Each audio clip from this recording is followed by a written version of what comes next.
Hello friends, this video on gravitation part 8 is brought to you by examfear.com. No more fear from exam. Please make sure that you have watched all the parts from 1 to 7 before going ahead with part 8. In these chapters we studied potential energy. So potential energy is the type of energy which is by virtue of position of the object, right? Now, when I talk of gravitational potential energy, that means the energy which is by virtue of position.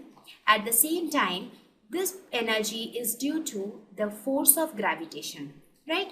So, gravitational potential energy can be defined as potential energy of a body arising out of the force of gravity. That means when the gravitational force is acting on a body and that force is resulting in a kind of potential energy, then that potential energy is known as gravitational potential energy. Now, if the position changes on account of force, then change in potential energy is the amount of work done on the body by the force. That means, let us suppose we have any object, say M. Now, if the position of M changes only because of a particular force, let us suppose if M is changing its position due to the gravitational force, then we say that the change in potential energy because of the change in position of the object is equal to the amount of work done by the gravitational force. Or we can understand it like this. Let us suppose this is our Earth. Let us suppose we have some object M which was initially at this position. That means which was initially on the surface of the Earth. Later it was taken to some point, say P. Or you can take it like this. Let us suppose some object was initially at point P. Later it came to the surface of the Earth, that is to point Q. And this change in position took place only because of the force of gravity. That means due to the gravitational force, this object changed its position from P to Q. In that case, we would say that the change in potential energy, because at point P it would have some potential energy, at point Q it will have some potential energy. So this change in potential energy while coming from P to Q will be equal to the work done by the gravitational force. So we can say W12, where we say that let us suppose this is position 1 and this is position 2. In that case, the work done in taking the object from position 1 to position 2 is equal to the change in potential energy. That is the potential energy at point 2 minus the potential energy at point 1. So what did we learn? Gravitational potential energy is potential energy which is caused due to the force of gravity. Now we'll go ahead and look at how to derive expressions for gravitational potential energy. So first we'll take the scenario where small g, that is the acceleration due to gravity, is constant. We will take a scenario where g is supposed to be constant. Let us suppose this is the Earth. And we have some object at point P. Or let us call this point as, say, A.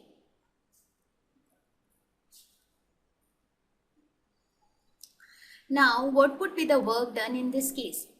The work done in this case would be equal to force into displacement. We already know work done is nothing but force into displacement. So in this case, what would be the force? Force is nothing but the gravitational force which is exerted towards the surface of the Earth, that is mg. So F will be nothing but mg. And what would be the displacement? Displacement would be this height. Let us suppose if initially it was at point A, later it came to some point B. Let us suppose this way. And let us say the height of A from the surface of the Earth was h2 and the height of point B from the surface of the Earth is h1.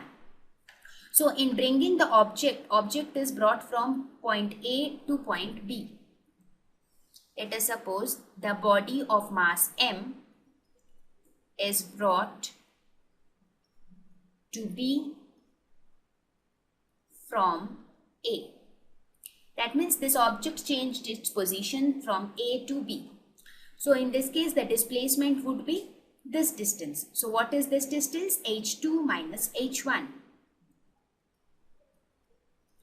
Now we can write this as mgh2 minus mgh1. Now what is mgh2? By definition of potential energy, this is the potential energy at this particular point, at point A. So this would be V2, and mgh1, that is the potential energy at point B, that is V1. Therefore, work done in moving an object from A to B, rather, this should be A to B, is the potential energy at A minus potential energy at B.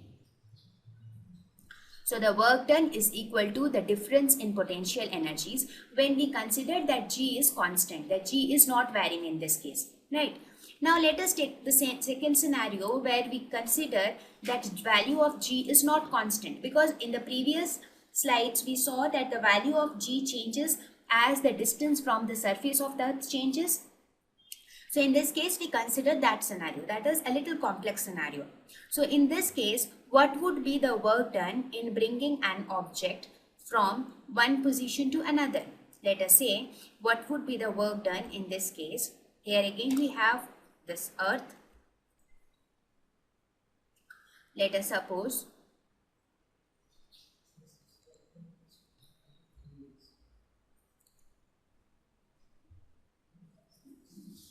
so again in this case, let us suppose this is position 1.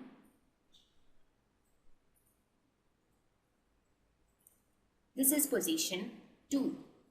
Now let us say we determine the position vector of 2 with R2. Similarly, we determine the position vector of 1 by R1. Now here we consider that G is varying with height. That means G is a function of R.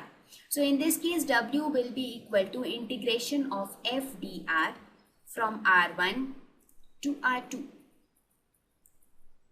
So what would be F?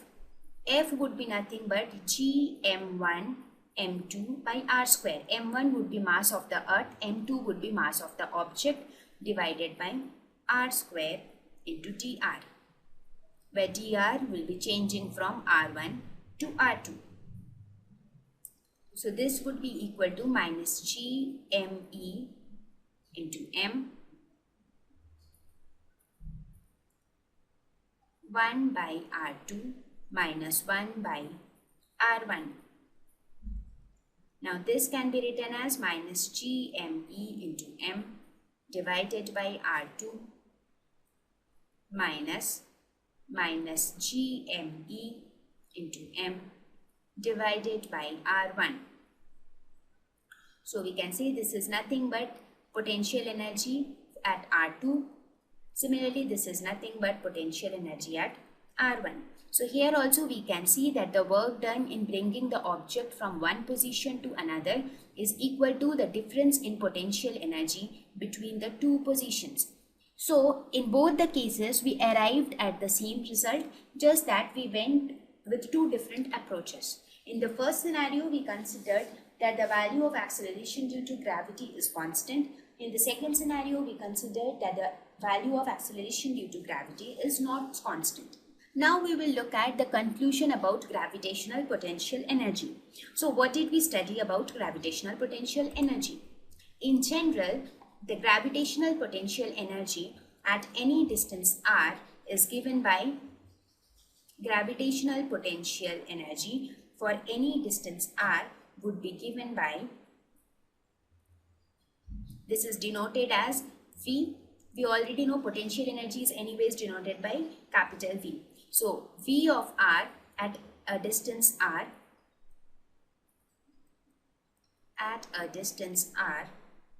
would be V of r is equal to minus G me into m divided by r plus V naught.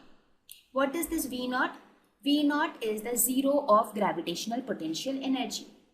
I mean the baseline of gravitational potential energy, where we consider that at this point the gravitational potential energy is equal to 0.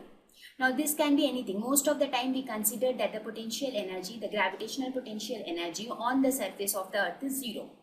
So the zero of gravitational potential energy is completely upon our assumption. There is no fixed point or no fixed value where the zero of gravitational potential energy should be zero. So in general we can say that gravitational potential energy is denoted by minus gme into m divided by r plus v naught, where v naught denotes the zero of gravitational potential energy. We also found that gravitational potential energy is proportional to the mass of the particle. It is very clear from the above definition that V of R is proportional to the mass of the particle. Right? So these are the two important conclusions about gravitational potential energy. So now we will go ahead and define a new term or introduce a new term to you, that is gravitational potential. Till now we talked about gravitational potential energy. Here we will talk about gravitational potential. Gravitational potential due to the gravitational force of the earth is the potential energy of a particle of unit mass at that point. That means the gravitational potential energy of unit mass. That means if a particle is of unit mass, then its gravitational potential energy is known as gravitational potential. So we can say that gravitational potential is equal to minus g m divided by r, because the small m will be equal to 1. So this will be minus g m divided by r. So this would be the expression for gravitational potential. So I hope it is clear. Please don't get confused with the similar terminologies like gravitational potential energy and gravitational potential. They both are two different quantities altogether. Thank you. Please visit examfear.com to watch free educational videos, try free online tests, get the best quality study materials, study from the best tutors and mentors, and much more. Thank you once again.